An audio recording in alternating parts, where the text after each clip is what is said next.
কাউকে ঠকানো কাউকে ঠকানো আসলে পৃথিবীর সব থেকে সহজ বিষয়গুলোর একটি।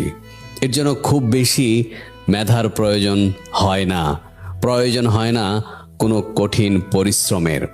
শুধু প্রয়োজন হয় একটি নিষ্ঠুর হৃদয়ের আর অভিনয়ে পারদর্শী এক জোড়া চোখ।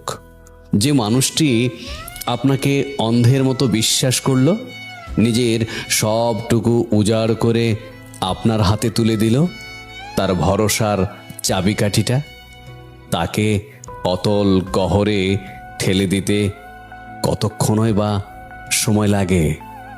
এক মুহূর্তের মিথ্যা, একটুখানি ছলনা, ব্যাস খেলা শেষ। আপনি জিতে গেলেন, বা আপনি তেমনটাই ভাবলেন। জয়ের সেই মুহূর্তে হয়তো আপনার ঠোঁটের কোণে একটা বাঁকা হাসি ফুটে ওঠে।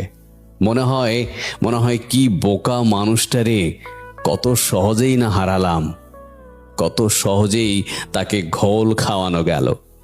নিজের এই চতুরতাকে তখন বড় বেশি দামি মনে হয় পৃথিবীর এই ইঁদুর দৌড়ে আপনি একমাত্র রাজা। কিন্তু গল্পের আসল মোড়টা এখানেই।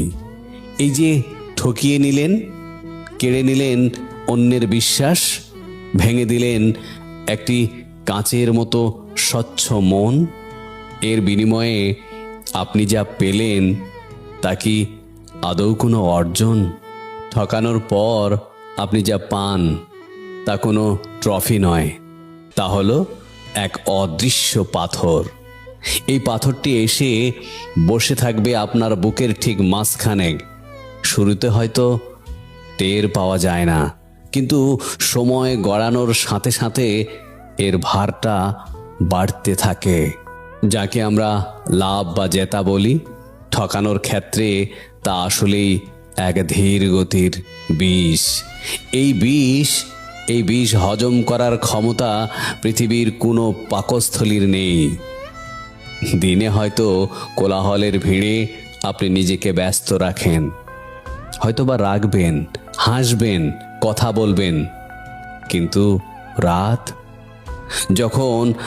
যখন গভীর হবে, চারপাশ যখন একদম নিস্তব্ধ হয়ে যাবে, ঠিক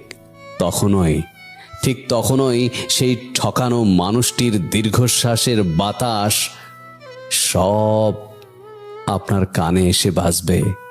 আপনি